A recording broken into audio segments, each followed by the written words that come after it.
What's going on, everybody? Mortem here, this time bringing you 5 sequels for video games that I would really love to see. And what's more, some of these should be real possibilities. While many of them are quite frankly unlikely, most of them are very much so possible, which is potentially what makes them so frustrating, as many of the games in their franchises that we last saw left on big cliffhangers, or just left so many things unexplored. So I thought we would go through these today, talk about them here and there, and what a sequel could look like, or why it would be warranted, so to speak. And with that in mind, let's actually dive right into it. So first and foremost, we have the Divinity series, and the sequel I would like to see here is Divinity 3. Now, whether that be just base Divinity 3 or Divinity Original Sin 3 is hard to say. We don't really know what Larian's plans are post Baldur's Gate, and they could potentially even pick up Fallen Heroes again. It's really hard to say. But for those unaware, the Divinity series has a total of 6 games, even if people are really only familiar with Original Sin for the most part. But the latest game chronologically takes place about 60 years after Original Sin 2, where they set up a bunch of things involving Damien, the son of the Divine, Lucian, and the things he has gotten up to since. And it would seem that Fallen Heroes was intended to bridge the gap between these two a little bit, but it got put on hiatus, so we'll never really know, unless of course it finally gets released at some point, assuming it doesn't just get cancelled. However, Damien, while not really present in Original Sin 2, is a very central figure to the lore of that game, as he is an avatar of Chaos, the demon god. Throughout the series, many of the plot threads around Chaos, the demons, the gods in general, and Damien were never really brought to their conclusion, because at the end of Divinity 2 Ego Draconis, or more specifically its expansion, The Flames of Vengeance, Damien is still very much so alive and well, free to carry out whatever plots he should so choose. And given how they've filled everything in with the Original Sin lore, I would personally love to see a Divinity 3 where they tackle all of these plot threads and everything that they've set up, because I think that could be immensely interesting. At least for me, someone who is very invested in Divinity lore, though I admit that's probably a little niche. Next up though, we have something a little more popular, and this is Fallout New Vegas 2. Now the rumors for this one have been spinning for quite some time, with the most recent being from just a week or two ago, where a developer branch of Fallout 4 was listed as Fallout New Vegas 2, and then the second people noticed, it was brought down. However, ever since Obsidian and Bethesda have been brought under the same roof, so to speak, with Microsoft, people have been talking about the potential for this, because if we leave it to Bethesda, it will realistically probably be another 8 or 9 years before we see this thing, or at least Fallout 5, I should say. And I think it's pretty safe to say that Microsoft did not spend billions of dollars buying a company to let one of the biggest IPs it has just stagnate for a decade.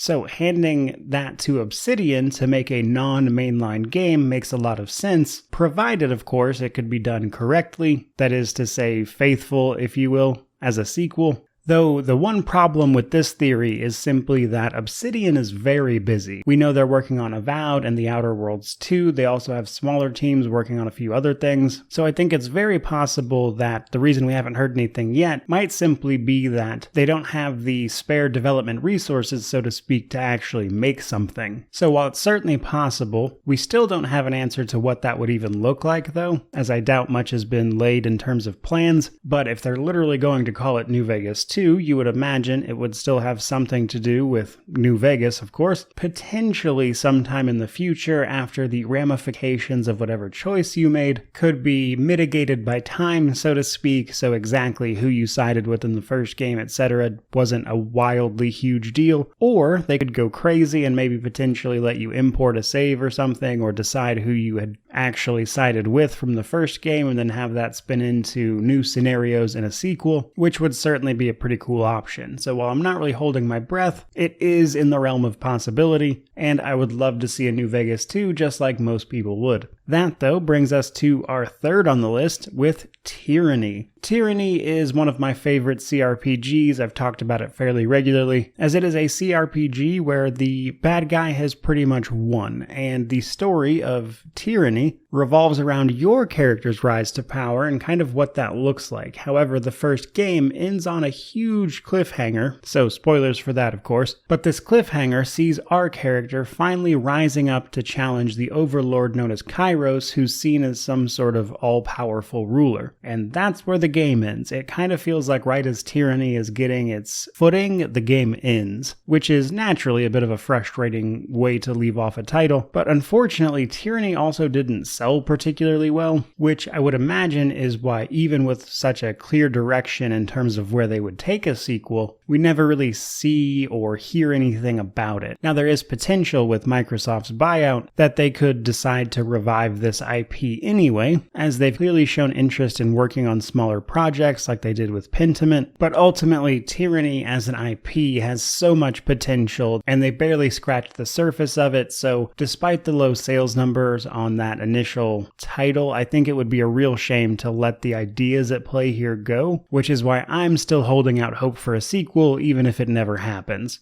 But then we have number 4 on the list, and this is Arcanum of Steamworks and Magic Obscura. Now, I don't know that I would want a sequel specifically for this one. Not that it couldn't be done, but I think making a proper sequel to this one would be difficult, as Arcanum originally released back in 2001. But it blended steampunk and magic into this sort of very unique world that had a lot going for it, alongside a bunch of clunky mechanics that could definitely get in the way of an otherwise fantastic game with a lot of choice and an interesting world to show you, with much of that revolving around the interplay between magic and technology, and how humans have been sort of throwing that balance off, which is causing problems, with technology slowly overpowering magic, making a lot of it useless. So while I think it's possible for them to actually make a sequel for this, it is a situation where it might be better to simply tell a new story set in that same universe, though honestly I would just settle for any sort of extra Arcanum content at this point. But in terms of the possibility of this actually happening, I would say that largely depends on whether or not Microsoft is able to buy Activision Blizzard, as Activision are the people who actually own the IP for Arcanum, which they have done nothing with. So if Microsoft buys them, there is potential there that Microsoft could decide to do something with it, seeing as the people who made Arcanum will be working at Microsoft at that point,